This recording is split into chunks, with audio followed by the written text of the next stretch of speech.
Sir and కీర్తి, ముఖ్యంగా Indian Idol semi-final వరకు కూడా వెళ్ళారు మీరు. ఆ ఎక్స్పీరియన్సెస్ ఎలా ఉన్నాయి? ఎస్, అక్కడ అంటే దాంట్లో ఏమైనా భక్తి గీతాల డివిజన్ అని అలా ఏమైనా ఉంటాయా? అలా కూడా పాడారా?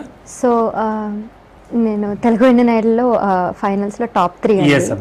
సో అక్కడ గణేష్ చతుర్థికి అనే ఒక ఎపిసోడ్ అయితే జరిగిందనమాట, క్లాసికల్ రౌండ్ అని.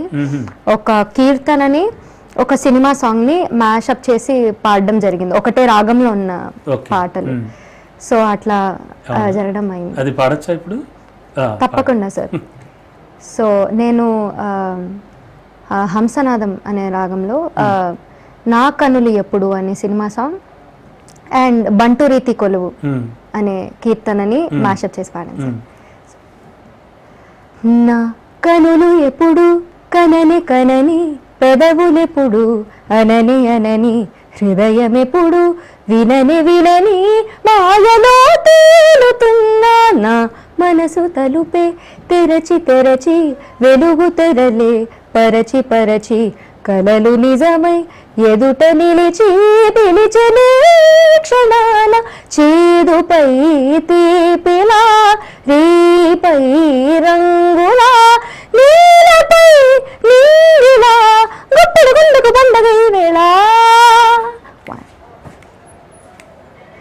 బంటు రీతి కొలువు ఇయవయ్య రామ, బంటు రీతి కొలువు ఇయవయ్య Rama Rama. Super super super mashup కదా. వెరీ నైస్ అమ్మా, వెరీ నైస్. సార్ గురుగారు, ముఖ్యంగా గణాధిపతికి పెట్టేటువంటి నైవేద్యాలు ఇవన్నీ కూడా అండ్ ఇవి చాలా ప్రత్యేకంగా ఉంటాయి. సరే, నైవేద్యాల సంగతి ఎలా ఉన్నా కూడా ఎందుకు పిల్లల పట్ల ఎక్కువగా భగవంతుడు ఆకర్షితులు అవుతాడు అండ్ పిల్లలంతా కూడా ఎందుకని ఆ స్వామివారిని ఎక్కువగా కొలవడం, ముఖ్యంగా గుంజీలు తీయడం, వీటి వెనక అంతరార్థం ఏంటండి? ముఖ్యంగా మనం గమనించినట్లయితే స్వామివారికి వచ్చేటప్పటికి తన యొక్క మయూరేశ్వరుడు రూపం ఏదైతే ఉందో, దాని ముందు గణేశుడు యొక్క రూపం ఏదైతే ఉందో, ఆ యొక్క సమయంలోనే స్వామివారు బాల వినాయకుడుగా వచ్చేటప్పటికి ఎన్నో లీలలు సృష్టించడం జరిగింది. తను ఒకానొక సమయంలో అగస్త్య మహాముని యొక్క ఆశ్రమంలో తను అగస్త్య మహాముని ఎంతో పవిత్రంగా చేసుకున్నటువంటి నైవేద్యానికి పెట్టాల్సినటువంటి భోజనం అయితే కార్యక్రమం ఉందో, అక్కడ ఉండేటువంటి చిన్న పిల్లలందరినీ తీసుకొని, ఇప్పుడు చిన్నపిల్లలు ఎప్పుడు గణేశుడితోనే ఉండడానికి ఎక్కువగా ఇష్టపడుతూ ఉంటారు. ఎందుకంటే గణేశుడు వాళ్ళకి ఎప్పుడు మానసికమైనటువంటి ఆనందాన్ని సృష్టించగలుగుతున్నాడు అన్నమాట. అంటే మనిషిలో నిజమైనటువంటి ఆనందం ఏమిటి?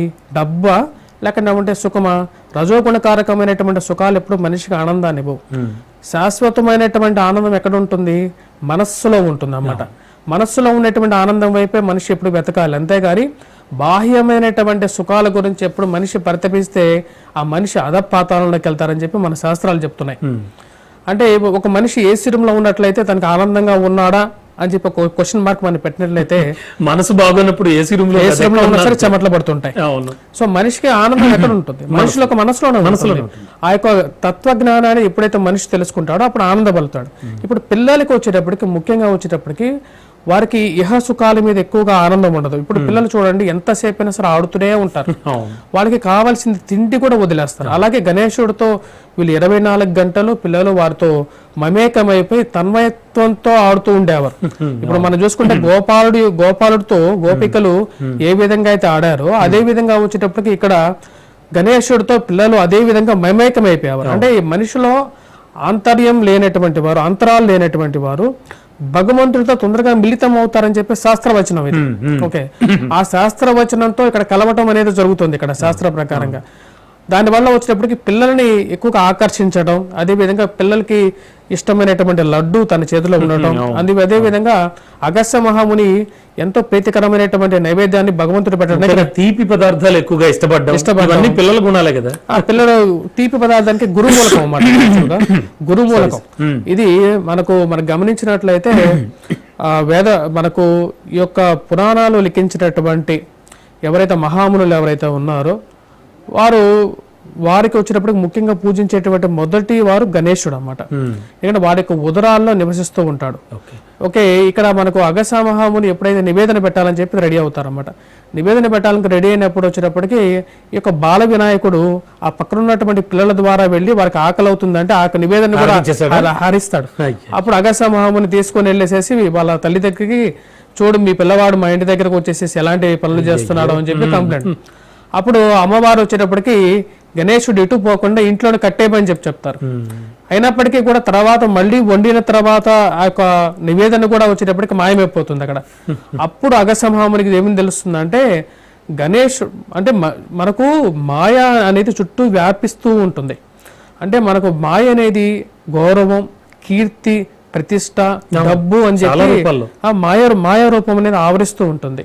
ఈ మాయ ఎప్పుడు పటామంచలు అవుతుంది? ఇలాంటి ఒక ఇన్సిడెంట్ ప్రతి ఒక్క మనిషి జీవితంలో జరిగినప్పుడు అప్పుడు తను ఎవరు, తను ఎక్కడి నుంచి వచ్చాడు అనేటువంటి ఒక విషయాన్ని తెలుసుకొని ఇక మాయ పటాపంచలు అవుతూ ఉంటుంది అన్నమాట. అందుకని భగవంతుడు ఎప్పుడు పిల్లలతో ఎక్కువగా ఉండడానికి కారణం ఇదే. ఓకే, అంటే గురువుగారు ముఖ్యంగా మొట్టికాయలు వేసుకోమంటూ ఉంటారు.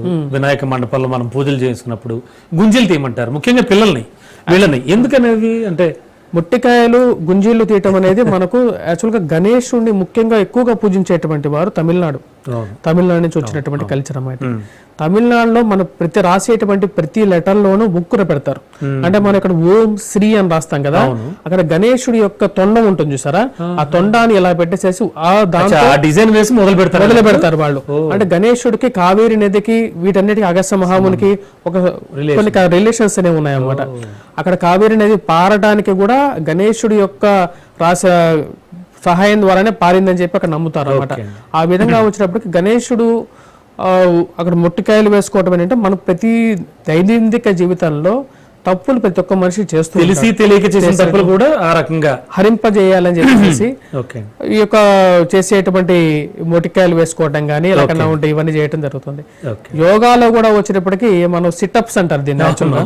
ఈ సెటప్స్ చేయటం వల్ల వచ్చేటప్పటికి ఆరోగ్యపరంగా చాలా మంచిది కాబట్టి అది ఇప్పుడు వీళ్ళు చెప్తున్నారు. కానీ మన వాళ్ళు ఎప్పటి నుంచో ఈ సెటప్స్ ఇవన్నీ చేస్తూనే ఉన్నారు. మన కల్చర్ లోనే ఉన్నాయి ఇవన్నీ.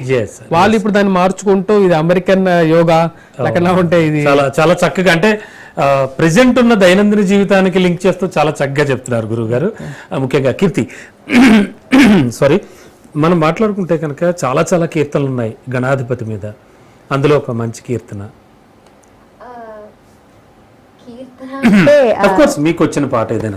సో గణాధిపతి వాళ్ళ నాన్నగారు శివుని మీద మనకి పౌర్ణమి అనే సినిమాలో చాలా మంచి పాట ఉంది, భరతవేదం. ఆ పాట సారీ. భరతవేదముగ నిరత నాట్యముగ కదిలిన పదమిదీసా, శివని వేదనగా వని వేదనగా పలికెను పదము పరేశ, నీలకందరా శైల మందిరా మొరవిని బదులిడరా,